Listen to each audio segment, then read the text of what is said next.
Bueno, vamos a cambiar de tema y ahora sí vamos a hablar un poco sobre lo que ha venido sucediendo en los últimos días con el tema de la masacre de Colcabamba. Tenemos conectado a Anthony Crespo, quien es abogado de las víctimas, para darnos un poco de información sobre los últimos acontecimientos. Señor Crespo, ¿cómo está? Muy buenas tardes. Tal, ¿cómo estás, Manuela? Muy buenas tardes, me gusta. Bien, Anthony, tengo bastantes preguntas que hacer. Agradezco que tengas un poco de tiempo para conectarte. Primero, hablar sobre la actuación de la fiscalía, ¿no? Que creo que deja un poco bastante que desear, sobre todo por la lentitud con la que ha diligenciado este peritaje. Cuéntame, recién el día de hoy se está haciendo el análisis de la camioneta. ¿Eso es lo que tengo entendido? Sí, así es, exactamente. Cuando nos referimos a la falta, pues, de objetividad, de pericia por parte de la Fiscalía, nos referimos a la primera Fiscalía, a la de Pampas. En cuanto Ok. a esta segunda Fiscalía de Derechos Humanos, desde que ha tomado la investigación, está haciendo todo lo posible para llevar a cabo. Pero también es importante indicar, pues, que han transcurrido ya casi 5 días Exacto. desde que se dieron los hechos y esta camioneta, pues, ha podido haber sido alterada, modificada, ¿no? Alguna prueba, ¿no? Teniendo en cuenta que la camioneta la dejaron abandonada en el lugar de los hechos por 2 días, ¿no? Sin custodia, sin cadena de custodia, entonces, sin custodia policial. Entonces, pues, eso a nosotros como defensa también nos preocupa mucho, ¿no? Nos preocupa mucho porque esta prueba pudo haber sido, pues, contaminada de alguna u otra manera. Por supuesto, sobre todo ahora que seamos claros en cómo son las cosas. El ejército está incurriendo en una serie de contradicciones que ya se hacen evidentes y por lo tanto no sería demasiado conspiranoico sospechar de una posible manipulación o alteración a una pieza clave en la investigación. Ahora, Anthony, ¿el caso ha sido derivado a Fiscalía de Derechos Humanos? Así es, Manuela. Mi señal está un poco baja, disculpa si no me logras escuchar muy bien, pero sí, ha sido derivada a la Fiscalía de Derechos Humanos, fiscalía especializada en un delito, pues, de esta magnitud, ¿no? Claro, es donde corresponde. A ver, quiero hablar contigo un poco sobre la situación de los testigos, de los sobrevivientes, que es muy delicada. Ricardo Acuña, uno de los sobrevivientes, señaló en una primera instancia que él había sido contratado para trasladar droga y luego dijo que este testimonio lo había dado bajo amenaza de los militares. Él se ha ratificado, digamos, en esto de que fue amenazado ante la fiscalía. Así es. Él ha indicado que en ningún momento él había transportado droga, que en todo momento, pues, han sido los miembros del ejército, los 8 miembros del ejército, quienes lo han coaccionado para indicar eso, ¿no? Ahora estamos solicitando la ampliación de declaración de Ricardo, se está programando para esta semana, va a poder declarar como deben de declarar los agraviados, como es su caso de él, ¿no? En libertad, no como él declaró una primera vez coaccionado por los miembros del ejército y una tercera vez, pues, detenido, ¿no? Privado de su libertad, rodeado de los miembros del ejército, pues, ¿qué declaración podemos, pues, nosotros no, una declaración que pues se vulnera por completo los derechos de esta persona? ¿Ya se le ha pedido protección? Porque su testimonio es muy importante y ha sido muy valiente en darlo abiertamente, ¿no? Sí, así es. El día de ayer la Fiscalía de Derechos Humanos ha dispuesto medidas de protección para el señor Ricardo Acuña, no solo para él, sino también para los otros dos sobrevivientes. Y asimismo, al señor Ricardo Acuña le ha brindado un tratamiento profesional psicológico porque el señor pues tiene posiblemente secuelas, ¿no? Como indicó su madre en una entrevista dada a la fiscal, mi hijo no puede dormir, tiene miedo a cualquier sonido, ¿no? Como lo manifestó a su mamá, eh, tiene miedo que los del ejército vayan a matarlo a él y a su familia, ¿no? Por ese motivo es que la fiscalía ha dado medidas de protección al joven y también pues le ha dado un tratamiento psicológico para que él pueda mejorar, ¿no? En ese aspecto. Yo te escuché decir, Antonio, en otra entrevista, una frase que me escarapeló el cuerpo, ¿no? Que uno de los testigos había señalado que había escuchado, no hay nada, hay que aniquilarles a todos. y que esto se podría estar ya planteando como una intervención fallida, guiada por un testigo verbal y de información no corroborada que le salió muy mal al ejército. Sí, correcto. Eso lo manifestó uno de los testigos agraviados del hospital, que esta semana va a brindar su declaración, va a poder indicar, va a poder explicar de manera voluntaria, ¿no? Todo lo sucedido. Dentro de eso, estas palabras que él escuchó de los miembros del ejército, toda vez que él se hizo el muerto. Él se hizo el muerto porque, como me indica, doctor, si yo no me hacía el muerto, me hubiesen matado, ¿no? Si bien es cierto, luego los mismos militares se percataron que él aún estaba tenía signos de vida, pero antes de, indicaban, pues, ¿no? No hay nada, no hay nada, hay que aniquilarlos a todos, ¿no? Esa fue la expresión que mi patrocinado me ha hecho llegar, me mencionó. Claro. ¿Cuál es la hipótesis que ustedes como defensa van a sostener frente a la Fiscalía y al Poder Judicial de lo que sucedió el 25 de abril? ¿Qué es lo que hasta el día de hoy han podido recopilar y ya con más claridad cree usted que sucedió? Nos encontramos ante una intervención ilegal, arbitraria, ilegal desde el inicio, toda vez que el ejército actuó de manera autónoma, sin la presencia legal de una fiscal o policial. Nuestra teoría es que el ejército habría recibido una información equivocada, en la cual pues salieron perjudicados 8 civiles, ¿no? 5 han muerto, 2 están heridos de bala y una persona pues que tiene secuelas, ¿no? Psicológicas, consecuencia de este ataque armado por parte del ejército, ¿no? Un joven pues que, como indica, mientras yo huía, ellos seguían disparando, ¿no? Ellos me han querido matar. Es lamentable todo lo que han venido sucediendo estas familias, ¿no? Estas 5 familias que han enlutado el día de hoy, Manuel. Las familias de los 5 jóvenes que han sido brutalmente asesinados por el ejército, ¿están recibiendo algún tipo de respaldo a nivel gobierno, poder ejecutivo, alguna autoridad importante? ¿Se ha tratado de contactar con ellos, además de la defensa legal, para escucharlos? Sí, primero quiero aclarar, las personas que se hicieron los muertos para que no los mataran eran los que estaban dentro de cabina, el señor Ever y el señor Jonathan. El señor Sí. Ricardo Acuña pudo escapar, él se escondió en un acantilado, en un barranco ahí, justo en la bajada hacia el río, detrás de unas piedras gigantes se pudo él ocultar. Fue el señor Jonathan quien me ha manifestado esto, ¿no? Que escuchaba de los militares decir hay que aniquilarlos a todos.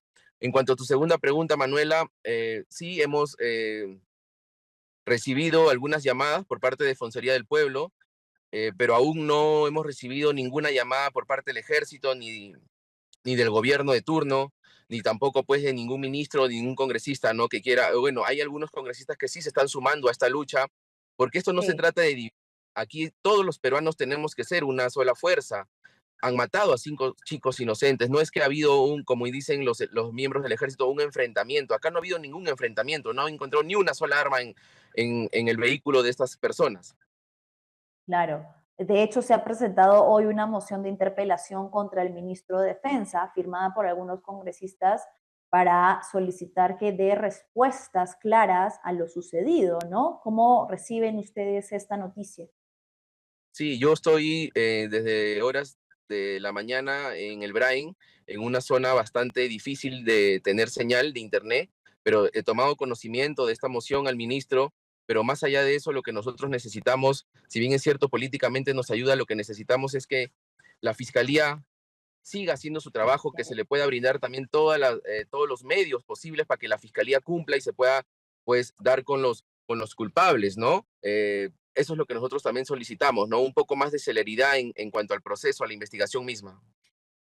Claro, la camioneta, por ejemplo, es un elemento muy importante que va a poder determinar, como el ejército dice que salieron balas de la camioneta, bueno, eso también se va a poder, ya han habido imágenes de cómo ingresaron y la camioneta está llena de orificios. Ha sido una cosa que han hecho acribillar sin parar. No sé cuántos orificios, si usted tiene ya más o menos el número, pero de las imágenes que han trascendido, la camioneta está completamente destruida, ¿no? O sea, la atacaron a balazos indiscriminadamente.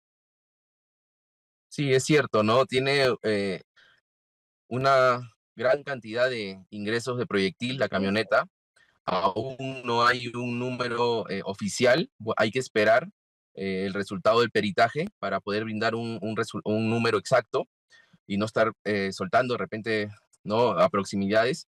Estoy esperando esta pericia para poder brindarla, pero hay algunas cosas pues que como defensa nos preocupan, ¿no? Y también fastidian bastante a la familia. La primera fiscalía de turno penal de Pampas, bajo el mando de la doctora Sina Romero, si es que no era capaz de poder llevar una investigación de esta magnitud desde un primer momento, debió haber solicitado la derivación a la Fiscalía de Derechos Humanos, no esperar que se venzan las 48 horas para recién derivarlo. Debió haberlo hecho desde el primer día, debió haber sido sincera y consciente de su capacidad. No, yo no soy capaz de llevar esta investigación, la voy a derivar. Debió haber hecho eso desde un primer momento y no lo hizo. Lamentablemente han transcurrido 5 días y a nosotros como defensa, las pericias que se vienen realizando nos preocupan mucho porque si bien es cierto, esto es un tema legal, pero también es un tema político, ¿no? Y a la más mínima sospecha que pueda existir, pues van a querer llevarlo por otro lado. Lo que es cierto aquí, Manuela, y esto tiene que quedar claro, que en esa camioneta no se ha encontrado droga, no se ha encontrado ni un solo paquete de droga, como indicaron los miembros del ejército que ellos transportaban. No se ha encontrado armas, y eso tiene que quedar claro. Las personas fallecidas no tienen antecedentes. Estamos hablando de jóvenes de 18 a 24 años aproximadamente, Manuela, ¿no? Y eso quiero yo que quede constancia.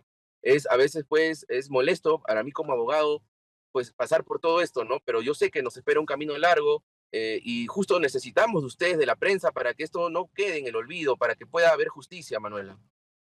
Bien, Anthony, para cerrar, sé que estás en diligencia. ¿Cuál es el estado en el que se encuentran los 8 militares inicialmente detenidos? Ellos fueron puestos en libertad porque la fiscalía no solicitó a tiempo la detención preliminar. Ellos van a afrontar entonces esta investigación en libertad, los 8, incluido el comandante que era quien lideraba la supuesta intervención. Sí, hasta el momento ellos van a llevar la investigación. Uy. Bueno, sí, Anthony Crespo nos había indicado ya que estaba teniendo algunos problemas de señal. Sí, aparentemente lo hemos perdido, pero bueno, fue bueno el tiempo que logramos escucharlo. Y algunas de las cosas más importantes que ha arrojado y que recogemos a modo de resumen de lo que señala, ¿no? En primer lugar, el hecho ya confirmado de que al interior del vehículo que fue acribillado por el ejército no se encontró nada de droga, no se encontró ni una sola arma, como el ejército aseveró, afirmó en un comunicado.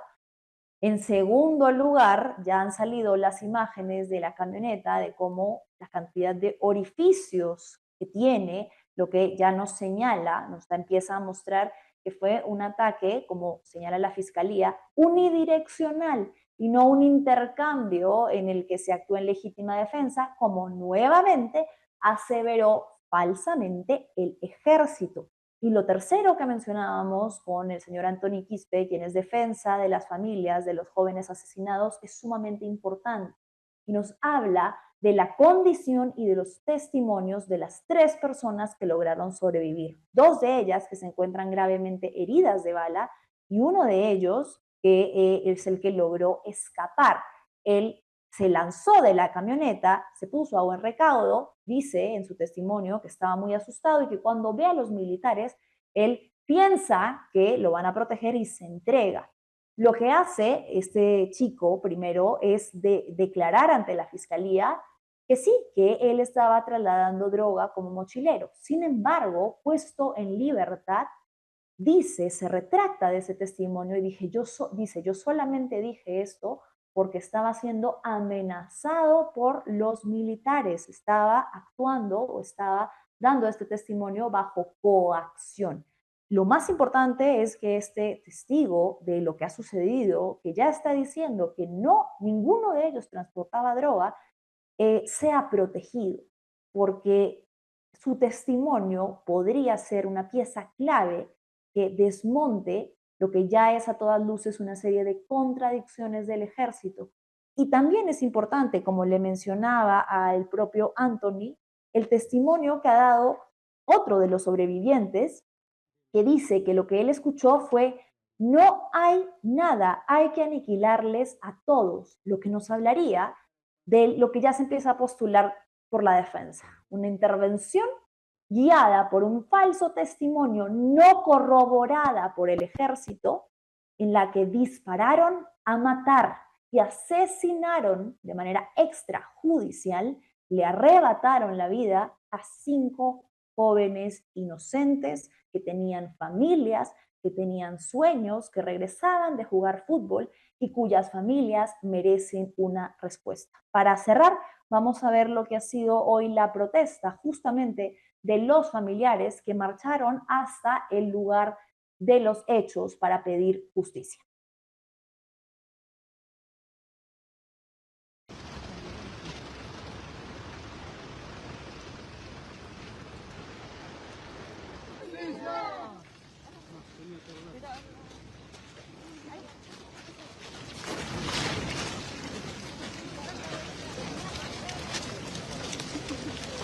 ¡Queremos justicia!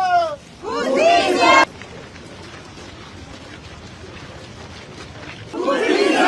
¡Pedimos, hermano, justicia por nuestro hermano Giovanni Gutiérrez! ¡Justicia! ¡Pedimos justicia, hermano! ¡Hermano de poca culpa, que pedimos! ¡Justicia! ¡Hermano de Barcarriga, que pedimos! ¡Justicia! ¡Pedimos justicia por cinco Bien, es desgarrador ver un patrón de repetición en el Perú, en nuestro país, de un familiar que carga un cartel que dice alto a la violencia, mientras que otro sostiene una pancarta que dice la justicia tarda pero llega. La justicia debe ser célere, debe ser inmediata, debe ser, valga la redundancia, justa, equitativa y alcanzar a todos. No se pueden hacer distinciones porque esto ha ocurrido en un lugar alejado y entonces no ocupa las primeras planas de todos los medios tradicionales, no llega a ser la noticia más importante del día porque hay, al parecer, vidas de peruanos que valen menos que otras, porque si esto hubiese sucedido quizás en la capital, entonces otra sería la relevancia que le estaríamos dando. Nosotros no podemos abandonar a estas familias que necesitan espacios y plataformas para seguir denunciando lo que, reitero, a todas luces se empieza a presentar como una intervención militar fallida en la que el ejército se equivocó, no corroboró, se dejó guiar por un testigo verbal y asesinó a personas inocentes. Y ante eso tiene que haber respuestas, tiene que haber justicia. Vamos a cerrar entonces hoy con los comentarios que nos han dejado algunos de ustedes. A ver, vamos a leerlos por aquí. ¿Quién está conectado? Ruth dice, pero hay una contradicción porque es un congreso desaprobado. Sin embargo, en el nuevo congreso hay muchos asaltantes fujimoristas avesados.